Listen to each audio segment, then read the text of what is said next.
everyone. I'm Natalia Bilbao, and here's what's happening in LA this week. In Los Angeles, not having a car or enough funds to cover public transportation costs will no longer be an impediment for those pursuing higher education. The Metro GoPass is a program that will allow college students to use Metro for free, making it the largest free transit pass in America. Check it out.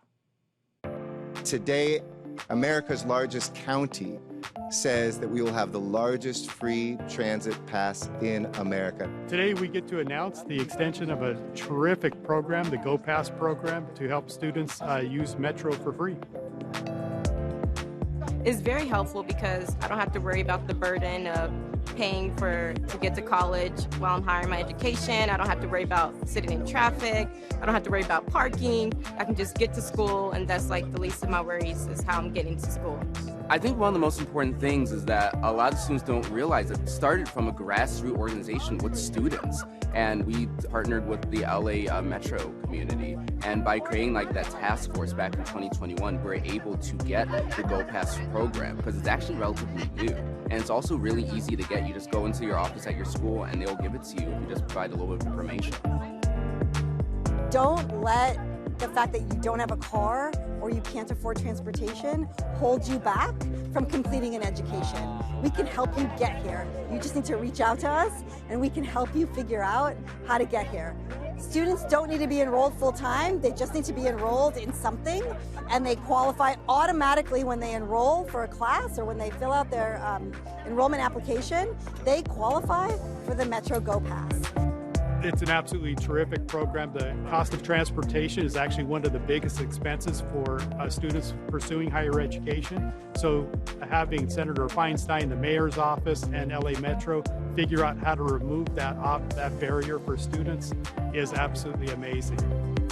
I'm just so thankful for the city officials and for everybody that allows this to happen because it's really good and I'm really thankful for it.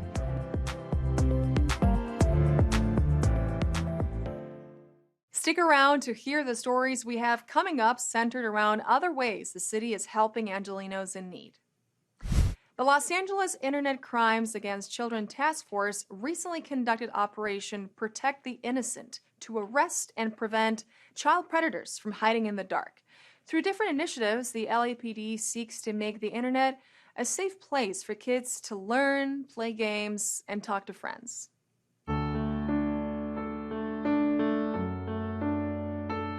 The Los Angeles Internet Crimes Against Children Task Force conducted Operation Protect the Innocent. LA-ICAC Task Force encompasses 5 counties, which is Los Angeles, Orange, San Bernardino, Santa Barbara, and Ventura. So we put this operation together so that these child predators know that they cannot hide in the dark anymore. And we were able to arrest 141. Our goal at the LA-ICAC Task Force is to protect our children. They're the most vulnerable victims that we have in society, and we as law enforcement want to make sure that they're safe to go on the internet, to play games, to talk to friends via social media. But also, given the enormity of it, is to talk to parents and caregivers about the importance of educating themselves as well as their children about this challenge, about this danger that exists on the internet. You know, I'm also a parent, and I think it's extremely important that you communicate with your children and you understand what social media apps they're on. Parents need to know what these applications are and what the dangers can be. A lot of kids have fun with it. They have their friends, there's filters, but there's a lot of predators out there that are posing as children and soliciting unspeakable images from these children. You can go to, we talked today about NetSmart. It's a website that parents can go to. There's a NetSmart for kids that have gamified this so that children can learn through a storyboard that's age appropriate, how to be on the lookout for people that are lying in wait for them and trying to prey upon them. So today was both education, awareness, and just drawing continued attention to this ongoing threat to our safety of our children. So people who have been victimized by this or have information about individuals who are preying upon others, they can do so by going anonymously to Crime Stoppers, and it's an online website. There's a number as well that they can call. But we also encourage them to identify themselves, and we will do everything possible to protect their identity so that we can work in earnest together. This is a shared responsibility. And while we recognize there can be hesitancy in dealing with law enforcement from time to time, we need to work together to protect our children. They depend on adults. They need adults to step forward, and this is not a time in which to shirk away from that responsibility.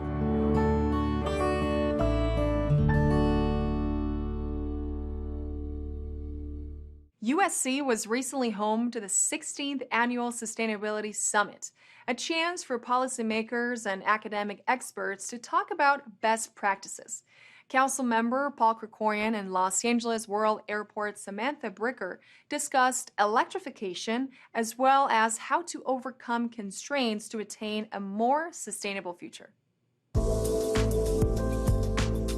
We're here today at the University of Southern California, and we're just a short drive down the road from City Hall. And yet, policymakers in City Hall and academic experts at USC very rarely get an opportunity to really talk to each other about best practices and how we implement best practices for the future.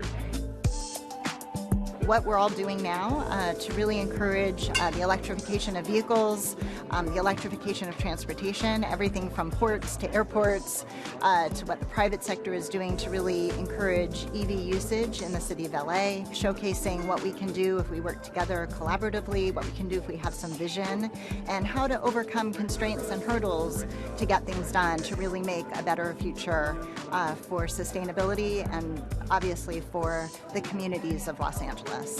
The Los Angeles Business Council is really one of the leading business organizations probably in the country in recognizing the connection between protecting the environment and enhancing our local economy.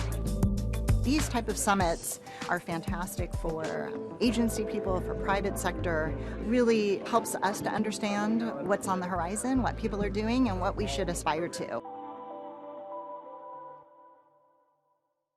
The Breezy Community Center was a recipient of $2.25 million from Council District 13 and the Community Investment for Families Department.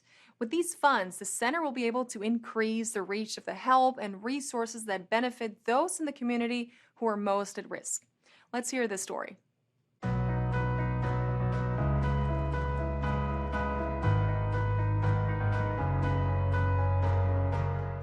We're here today at Breezy to announce a historic investment to support the work of the Breezy Foundation and the youth and the families that they serve. We're supporting the Breezy Foundation with $2.25 million for a lot of the services they offer to the community. This is one of the most underserved communities in Council District 13. A lot of the families and students have a great need, whether it be, again, through job training, for scholarships, ESL, getting their citizenship as well. This investment is significant because it does continue to increase the resources and the reach of Breezy to serve even more people. We have a challenge in the city with poverty. We have approximately 650,000 Angelenos who are at the brink of becoming homeless potentially. They are impacted economically, and so these resources will allow Breezy to reach even a greater number of people. You're not gonna know what's available for you if you don't really just take the leap. Sometimes that's what it requires, because you can't expect opportunities to come to you. It's up to you to go look for them, and you have to be able to trust in yourself and know that even if you fail, you were brave enough to take that step, and you're able to find more opportunities not only for yourself, but you can discover something that you didn't know was possible.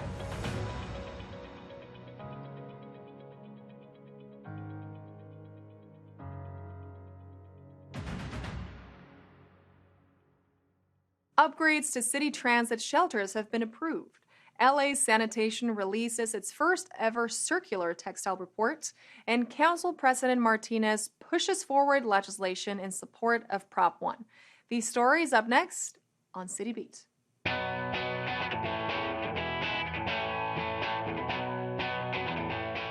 The LA City Council approved a contract for the city's sidewalk and transit amenities program that aims to install 3,000 transit stop shelters.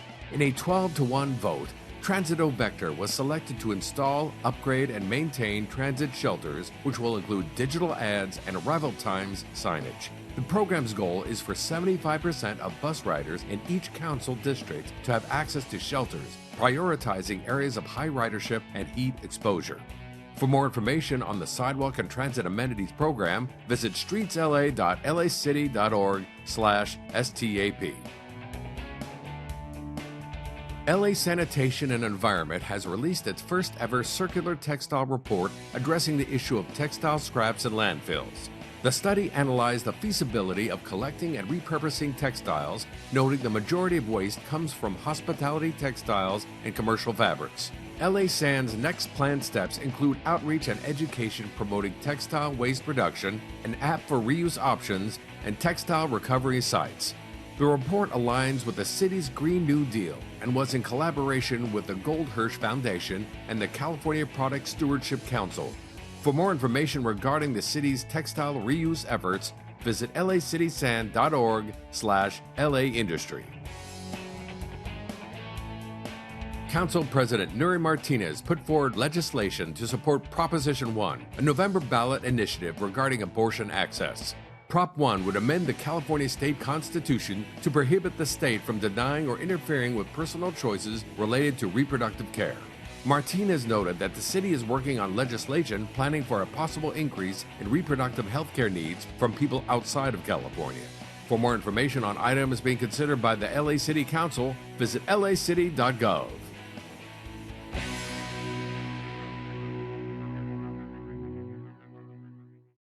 Did you know that the color teal is representative of ovarian cancer awareness? In order to raise knowledge about this disease, LA City Hall and the LAX pylons were lit up in this color. This new collaboration between the city and the Ovarian Cancer Circle will protect women by educating and continuing research for better detection, treatment, and hopefully a cure. Today we're here through the amazing effort by the Los Angeles City and 5 council members who have invited us to come and raise awareness, talk about this important topic that's ovarian cancer. Through this collaborative effort with the city, we are going to be lighting City Hall and the LAX pylons in the color teal, which is the color of ovarian cancer. Hopefully we can raise awareness, educate more women, we can increase funding for research, and ultimately provide better outcomes for patients who are diagnosed with ovarian cancer. We're here with the incredible women of the Ovarian Cancer Circle, and we're here to educate about ovarian cancer. It has impacted our lives in so many different ways, and I know that for me personally, it's impacted me because I lost my mother at a very, very young age, at the age of 54, to ovarian cancer.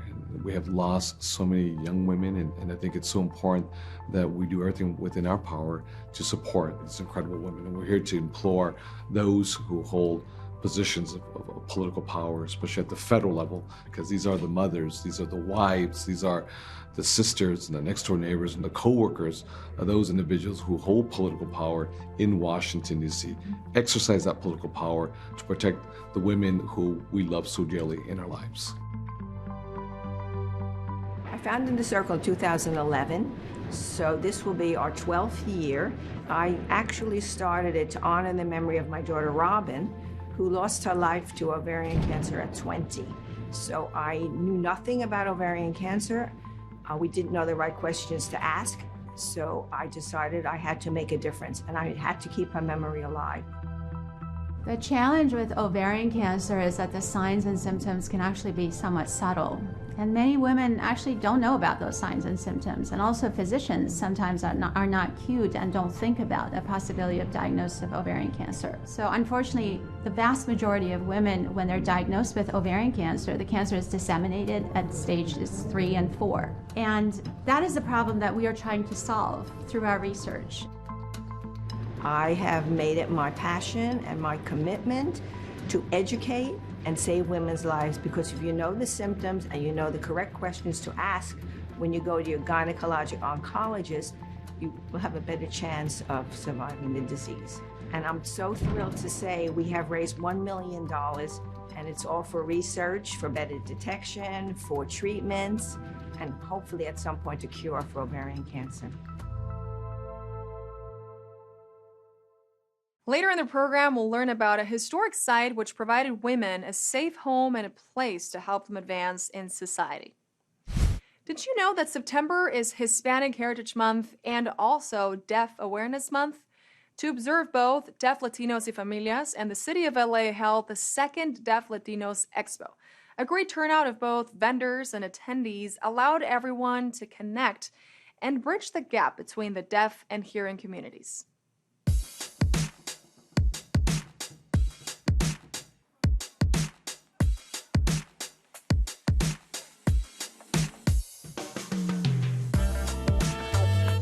This is new to our list of events this year. Deaf Latinos y Familias has hosted this once in the past. Deaf Awareness Month happens also in September, and so we felt that it was only appropriate that in the City of Angels, with Latinos everywhere, to really commemorate both the groups and play with the intersectionality that happens here. And clearly, it's worked out. So we're happy with the turnout that we have today. We all want to be able to go somewhere and be able to communicate with someone. And bringing everyone out here today to bring that awareness and to show them that, hey, you know what? I want to learn sign language just to say hi to someone down the street. That's what we're here for. Bring awareness to our deaf Latino communities. We have deaf vendors that are here. So I'm here really to show you that I am deaf and that all members in the deaf community can. Whatever it is, they can do it. We can all help each other, support each other, and really we can do anything a hearing person can do.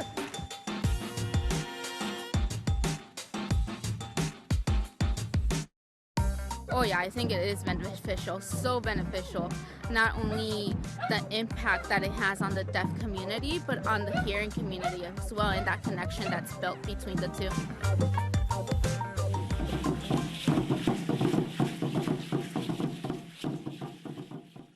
What was formerly Bailey Street will now be known as Vicente Fernandez Street. Councilmember Kevin De Leon spoke about the significance of renaming a street that honors the king of ranchera, his legacy, and how it represents the LA Hispanic community at large. Check it out.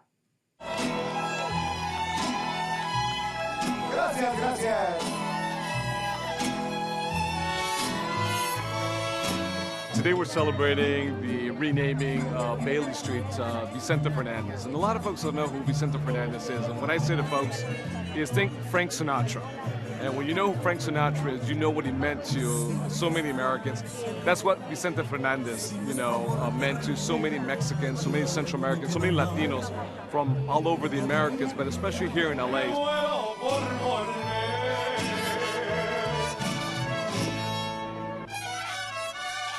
Vicente Fernandez music is sung at weddings, at birthdays, at quinceañeras. It's sung at the milestones of people's lives.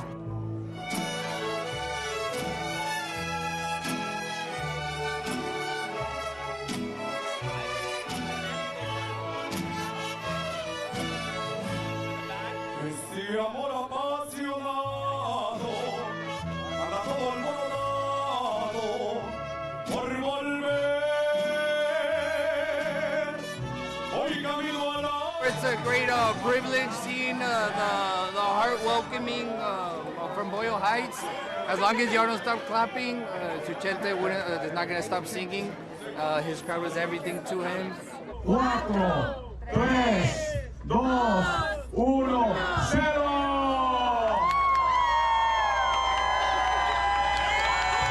Vicente Fernandez Street.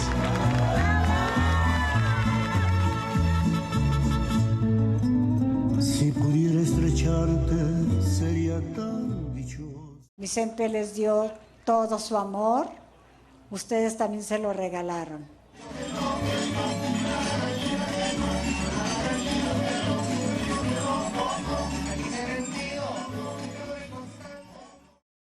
With over 53% of the police workforce identifying as Hispanic, the LAPD headquarters held an event to observe Hispanic Heritage Month. To highlight the importance of diversity and representation, many LAPD officers gathered to enjoy live music and food while remembering the contributions and progress achieved by Hispanic officers in the past.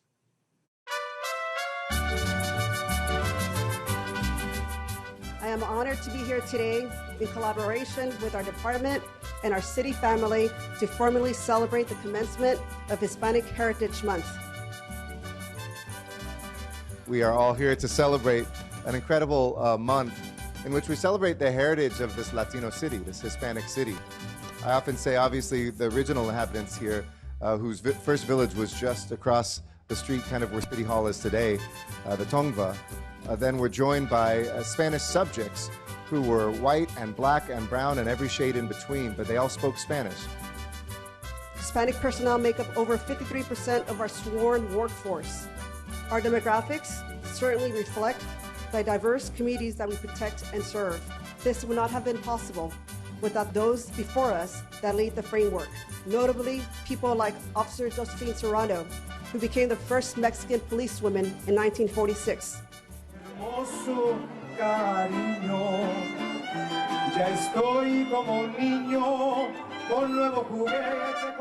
This month, as people have said, spans September 15th through October 15th, spans Hispanic Heritage Month, and we are very proud to be part of that and to have this celebration here. The city and the department host a variety of heritage events throughout the year, and with each, including this one, we are given a chance to uplift the community, to remember the challenges that it faced, to recognize the challenges that it still faced, and most importantly, to move forward towards a community that everyone has a seat at the table.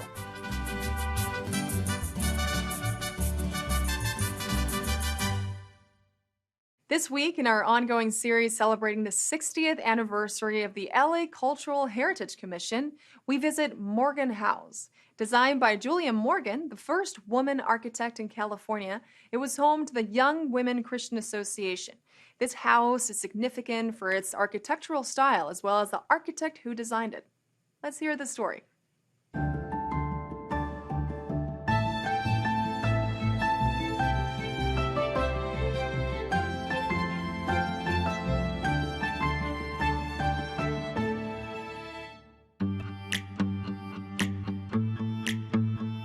We are at the YWCA in San Pedro, California. YWCA is the oldest women's organization in the country. This particular YWCA has been in the Morgan House since its inception, pretty much, since 1858. And it's important because it was designed by the first woman architect, Julia Morgan, back in 1917.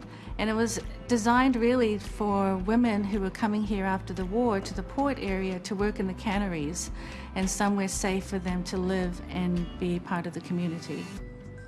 This is significant because of the architectural style, which is craftsman style. It's a board and batten building. And it's significant as well for the architect who designed it. Her name was Julia Morgan. She was one of the first students at the University of California in Berkeley. And she was very, very talented. And evidently Miss Morgan was a good enough architect that she was commissioned to design many YWCAs.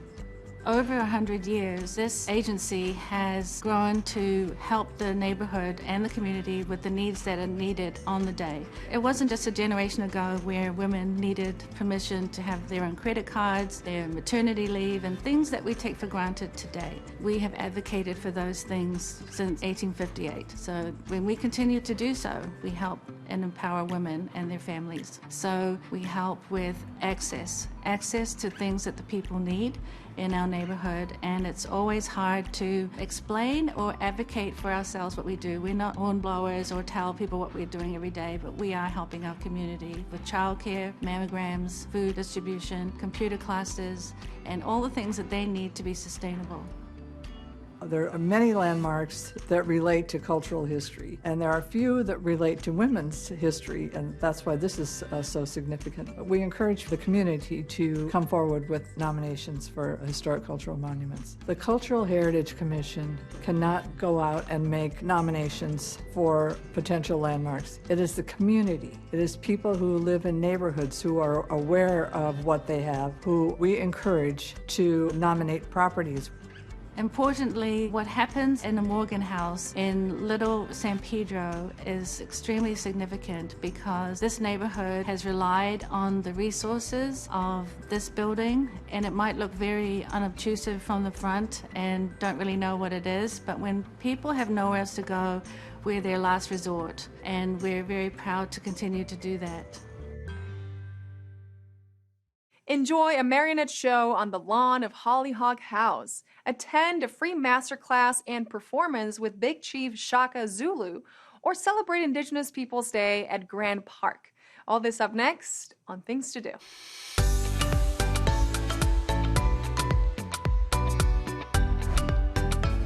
The historic Frank Lloyd Wright's Hollyhock House was recently reopened, and lots of fun and engaging family activities are taking place there, like the Bob Baker Marionette Theater.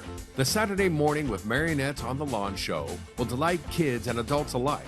But the fun doesn't end with the performance, because there will be a family craft activity taking place simultaneously. This family-friendly performance has a free ticketless entry for everyone and will take place on the West Lawn in Barnsdall Art Park on Saturday, October 8th at 10 a.m. For more information, visit hollyhockhouse.org. Are you curious to learn about a cultural tradition that is an integral part of American history? The William Grant Still Art Center is presenting a masterclass with the 2022 National Heritage Fellow recipient, Big Chief Shaka Zulu, followed by a live Nouveau Afro performance. Participants of the masterclass will learn about the costuming tradition of the Yellow Pocahontas tribe, as well as the live cultural and musical practice of free Black people in the USA. The performance that follows will feature the Afro Fusion Project with Big Chief Shaka Zulu and Marcus L. Miller. Both the Big Chief Shaka Zulu Masterclass and Live Nouveau Afro performance are free and open to all people. They will take place at the William Grant Still Art Center on Saturday, October 8th, with a masterclass happening at 2 p.m. and the live performance at 7 p.m. For more information and to register, visit culturela.org/events. Every October since 2018, the city of Los Angeles has officially celebrated Indigenous Peoples Day, which happens on the first Monday of this month. It was in August of 2017 when, alongside hundreds of local Native American leaders and community members in attendance, the City Council approved an initiative to officially create Indigenous Peoples Day. This year, Council District 13, which spearheaded this initiative, will be holding an event for everyone to come together and honor an important part of our community and history at Grand Park next to LA City Hall on Monday, October 10th at 4 p.m. For more details about the activities and events taking place to celebrate Indigenous Peoples Day, visit cd13.lacity.org. And that's a look at some things to do.